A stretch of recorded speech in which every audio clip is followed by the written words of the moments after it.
Political and social issues that shape our society. My name is SHARON, MANDOR, and today we are putting the spotlight on a critical issue, which is transparency and accountability in Akwa Ibom. Are we really making progress? So for years, conversations around governance in Akwa Ibom have been filled with promises of transparency and accountability. But how much of it has translated into real action? Have government projects been executed with integrity? Have public officials been held accountable for their actions? Or are we still dealing with the same old culture of secrecy, mismanagement, and lack of consequences? Joining me today, we're going to is a seasoned guest. We're going to assess how far Akwa Ibom has come in ensuring openness and responsibility in governance. We'll also be looking at past events, policies, and challenges that have shaped public perception of leadership in the state. So this is a very important conversation. And now to introduce our guest, local government area, also the former vice chairman, Oranam local government area, presently the commissioner in charge of international relations and transnational NGOs on the board of Ethical and Attitudinal Reorientation Commission, EARCOM, Akwa Ibom State. Good morning to you, Honorable. Good morning, Sharon. Welcome. It's nice time being with you here. Welcome. Thank you very much. All right, so I want to first, before we go into, accountability, there's something I really want us to discuss. I saw this post. It was a post by Ms. Floyd, just a bit. I know it wasn't done by EARCOM, right? So it's just something I really want to talk about, and it has to do with the issues between the 4 secondary schools in Akwa Ibom State that usually engage in, I don't know whether to call it street fights or battle or whatever, but people lose their lives, for this kind of things. And he suggested a number of things, and I would like to know how implementable they are. I'm looking for that article, but it has to do with making sure that it is one school but 4 different campuses. Also, dividing the junior and secondary school also. There are different recommendations there, but what are some of the things that can be implemented from this? And this actually implementable? Yeah, thank you very much, Sharon. The schools in question within that corridor is Ewe Technical College, Uyo High School, Christian Secondary Commercial School around that area, and Eto Secondary School. And it has become a weekly or daily menace that students after school will be involving in fights, and this thing has been occurring over the years. It's not a new thing. Sincerely speaking, even old students of these schools are even thinking how it all happened. Why did it come to this level? Because for over the years it has been like this between, especially Uyo High School and Ewe Technical College, and Uyo High School and what do we call it? Christian Secondary Commercial School. Yeah, I'm so sorry. I just want to read through it so that the listener understands the background. All right. Before you comment. All right. The occasional clashes between students of secondary schools in Uyo have sadly become a subculture. It is no more a question of why they fight, but when the next brawl will ensue. 4 secondary schools have earned this notoriety: Government Technical College Ewet, Uyo High School, Christian Secondary Commercial School, and Etoy Secondary School. Recently, a student allegedly lost his life during the latest skirmish between Government Technical College and Uyo High School. Records of grave injuries from previous brushes are countless, with viewers' discretion usually advised. Truancy, cultism, and gangsterism walk on all fours in this school. By God's divine privilege, I work with the Ethical and Attitudinal Reorientation Commission, EARCOM. Several visits to these schools and others across the state have not stemmed the tide of discord and bad blood between and within them. While we need to reinforce sensitization and campaign against cultism, bullying, gang wars, and violence in these schools, much more needs to be done. I hereby submit my proposal or recommendations on how this menace can be permanently halted. Number 1, the 3 schools in the cluster that have gained notoriety for these incessant clashes should be annexed as one school with 3 campuses. Accordingly, they can, for instance, be called Government College Technical Ewet Campus. Uyo High School should be renamed Government College Oron Road Campus. Christian Secondary Commercial School should be renamed Government College Commercial or Obimo Campus. Number 2, each campus maintains its school management but with a senior director or the permanent secretary or the Ministry of Education as the supervising principal. Number 3, the 3 schools should adopt the same uniform, preferably with the state colors or the national colors. Number 4, then a periodic tripartite assembly of the 3 schools in solemn assembly, games or retreats should be instituted for them to bond. Number 5, a common logo, motto and school anthem should be adopted for the 3. Number 6, awards and recognitions should be instituted for the best behaved students and academic high flyers. And lastly, number 7, finally, police patrol vans should be permanently stationed around each campus, or community policing volunteers should be deployed. I reckon, however, that at times the fighting is triggered by altercations between senior and junior students where it is intra-school. The authorities can consider making either Uyo High School and Christian Secondary Commercial School a senior secondary campus or junior secondary campus, thus separating them. One campus can remain mixed, and internal measures to check molestation and bullying. I humbly make these recommendations without claims to all knowledge or supposing that it is the most intelligent deconstruction of the ugly reality of these schools. I however hope that it can add to deepening the ongoing discourse on the trouble with these schools. So that's what really caught my attention with the article. Yeah, thank you very much. You know, a member of board of EACOM is the head of media and publication and publicity in EACOM. And now, before now, we have a program we do yearly that is called Academics, Not Vices. And this Academic Not Vices, which is part of EACOM program that we do on yearly basis, we do visit schools. Okay, I bet most of the school we go to, we talk to these children on how they can deviate or stay away from drugs, stay away from cultism, stay away from vices, social vices. Now you come to discover that some of these schools, especially this one we just mentioned now, your high school, a technical college, and Christian Commercial Secondary School, even after we go talk to them, preach to them, advocate why they should live in peace with each other, and we see these are young ones, they're supposed future leaders, but the moment you leave that school, before you know it, after 1 week you will hear fight again. So the thing has become a menace. And for us in Ethical and Attitudinal Reorientation Commission, we have done everything humanly possible over the years in talking to these children, going to this school from time to time, based on this our program, Academics Not Vices. I mean, some of the schools wouldn't hear anything again, like the West Itam and some other school we do visit. When you go talk to the students and return back, you hear that they are living peacefully with each other. But that of Uyo High School, and they were technical, we keep on asking ourselves, where did the thing start? And how did it start? Where did this problem all started from? And we have been able to even interview some of the old students of this school, and they keep telling us that over 20 years ago, somebody paid a supreme price. You know what that means? That in the course of their fighting, a student dropped dead. And government is so concerned about the life of students in school. Akwa State government does not want to lose any of our students who are going to school, especially in public school, because we know there is a little security to those who are in private school, because these are private businesses and the owners guide it jealously.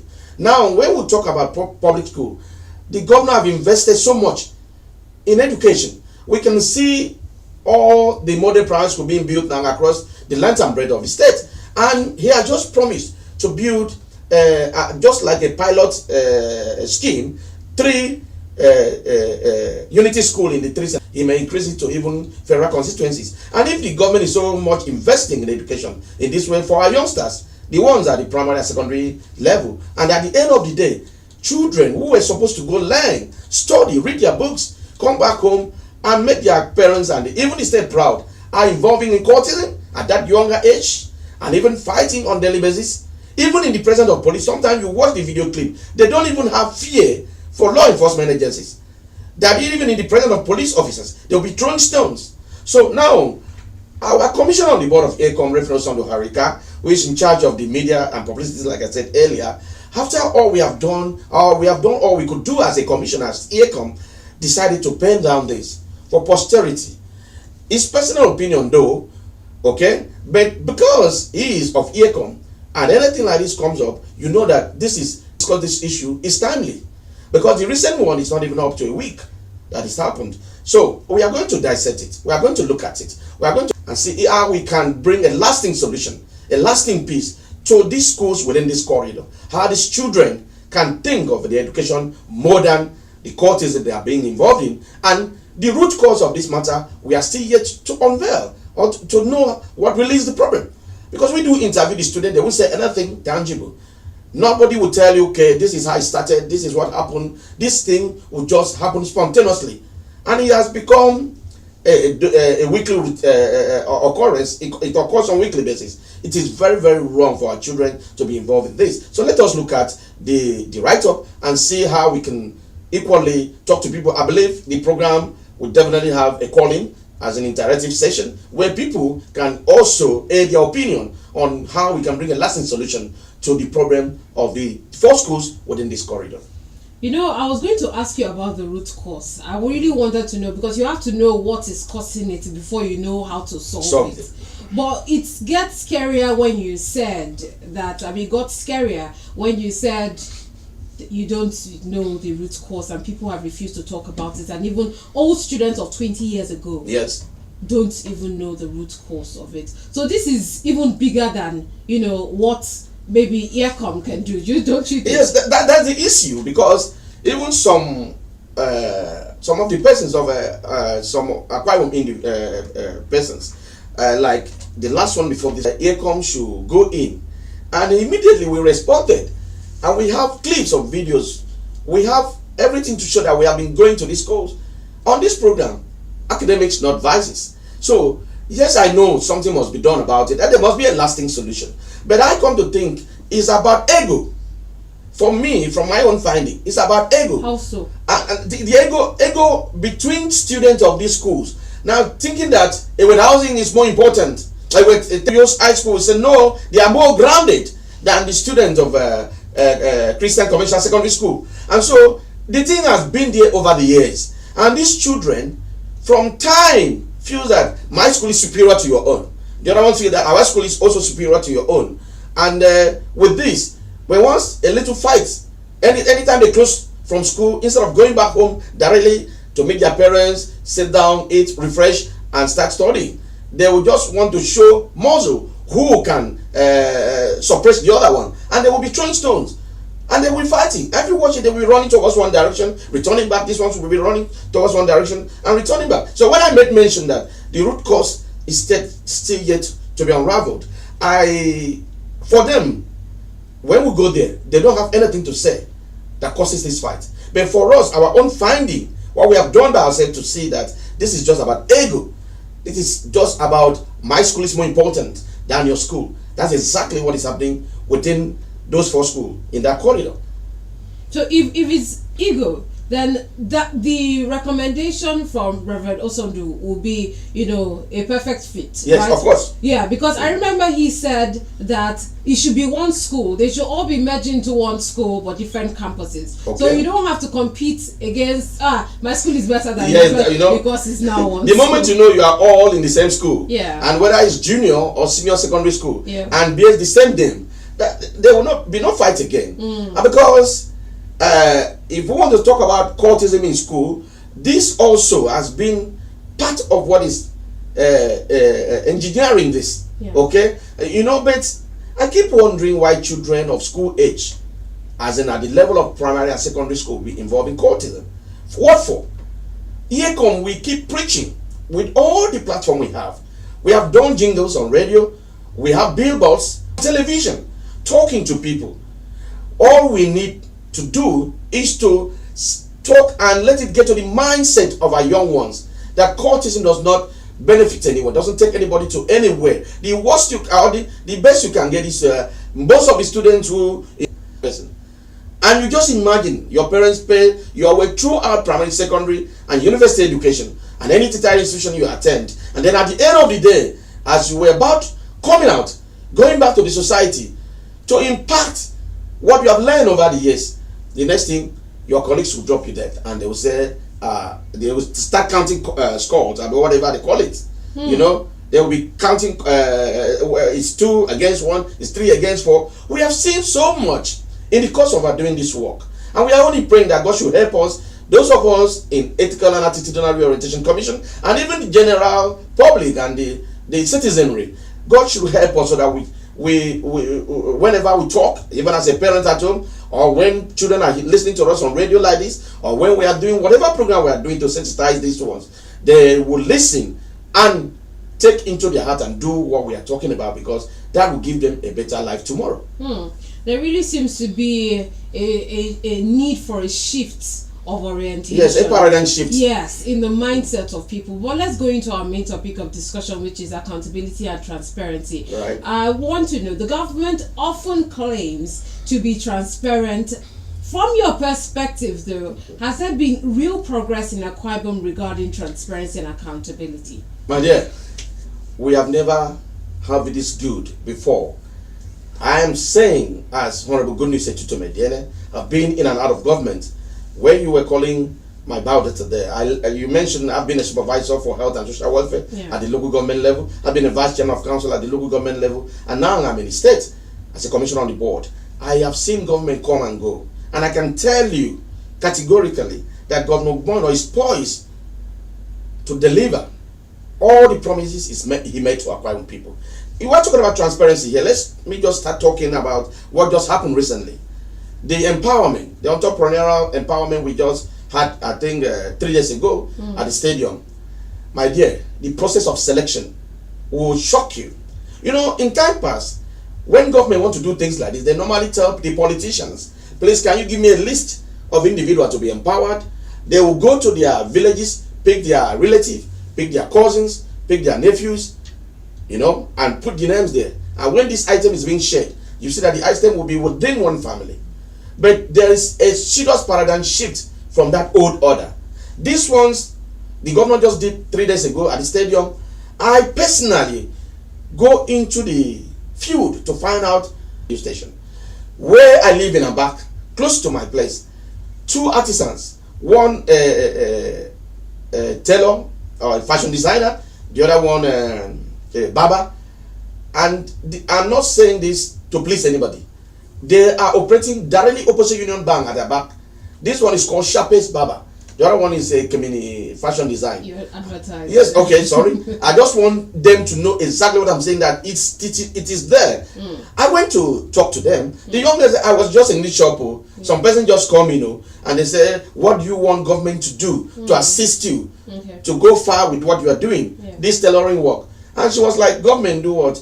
Who are you? And the people introduced themselves that they are from Akwa Ibom State Government, Ministry of Digital Economy. And the governor has asked them to go into the streets to meet the real artisans, the real people practicing this trade, not just names of persons who will get this equipment and sell it thereafter and use the money for something else. Tomorrow they will continue begging. These ones are already in their workplace where they apply their trade. And the girl was like, okay, I need an industrial sewing machine. If I can have that, it will assist me. She was captured. Her name was taken. Her picture was taken. And yesterday, she was called to come and get her industrial machine. And she just go there without knowing anybody, without nobody recommending her, without coming from no politician. And then the barber, the same thing. They gave him a multi-purpose generator, a very big generator, and all the barbing kits that he will use in doing his barbing work. And the same thing happened. People just walked into his office and, sir, we know you're a barber. You have been here for years. Akwa Ibom State government says we should go into the street and look at how he or we can help the people get something from government to double their effort in their chosen career. And the guy accepted. He was captured and he got all these things. So this is to show you the level of transparency this present government is driving. It is as transparent as you have just seen. And that of the farmers, that of the traders. I am also aware that members or people who are working in the office then SSA to the governor on digital economy, now a commissioner for, I think, commissioner for technology and digital economy, Dr. Frank Ekpenyong. Now, as we speak now, members of his team are the one going around doing this capturing. They are the one being on the spot to see really who these people are. The people the government want to empower, whether they are really into this trade. And how transparent can one be in that area? And then let's talk about the area the governor just mentioned recently about a procurement portal. Now, you know, in those days, before you get job from government, you must know who knows who and who knows you. And people will say, tell him I'm from you. You get a job faster than just walking into an office to drop your CV. What that means is that you must know somebody before you are given opportunity. But it is no longer like that. You don't need to know anybody. All you need to do is, what are you doing? What kind of business are you doing? Where are you? Where's your location? The government people will come to you, check your business, see that you are really the owner of that business. If it is business that need registration with CAC, or those business that need to be legalized before you can go into like pharmacy business, definitely they will just look at you, check your books, know that you are the owner of the business, and government will just come in and assist you to boost your business. Because it is obvious that in most of the developed economies, it is SMEs that drive the economy. You have to bridge the gap between the rich and the poor. And to have a middle class like we used to have in Nigeria before now, you must inject so much money into the economy, especially for the artisans, for the traders, for those who are in that category, SMEs. Those are the people government, the Akwa Ibom State government is so keen about doing something for now. They want them to double their effort. Let's see how we can help this one to bridge the gap, and let's see within the next 7 years or 6 years, because the governor has done 2 years already, remaining 6 years. I know too well that this my governor will not have any opposition in his second term, because it is obvious, it's everywhere in the street. Everybody knows that this present governor has bring what we call inclusivity. You can't really speak for everybody though. I'm in the street, I talk to quite people on daily basis, and I know their opinions, I feel their pulse. They keep talking about, we have never had it this good before now. How can a governor comes in and we don't see opposition any longer? Whether you are in APC, PDP, YPP, JPP, whatever party you are, the moment there is a government function, everybody will assemble. It didn't used to be this way. All right. Owing to the fact that Pastor Umoba Seno said, after politicking, there must be governance. And now we are in governance. So every Akwa Ibom person must be involved, because he is the governor of Akwa Ibom State, not the governor of one political party. All right. So some Akwa Ibomites might beg to differ on, this picking people from the street, because a number of people still say, oh, they don't know the people that are being picked. These people are still No, and all of that. But let's move on from that. Well, let's move on from that. All right. Akwa Ibom has had instances of uncompleted or abandoned projects despite budget allocations. Okay. What lessons have we learned from those situations? Do you still see us having these issues? Sharon, because of infighting between a predecessor and a successor, infighting between a political party and another political party, because of all these things, in time past, when a government comes in, they will deviate from the programs and activities of the previous person and want to do their own, say, this is my own, I can hear them. But it's no longer like that. All the leftover projects of government of Akwa Ibom State, starting from 1999, Pastor Umoba Seno says is going to complete all of them.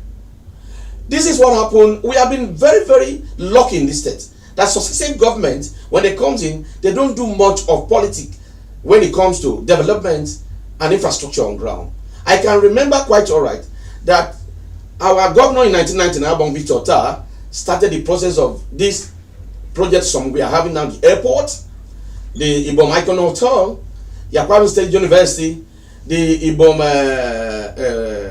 Power Company, the one at Enquiry, the IPP. I think it was 5 projects he started.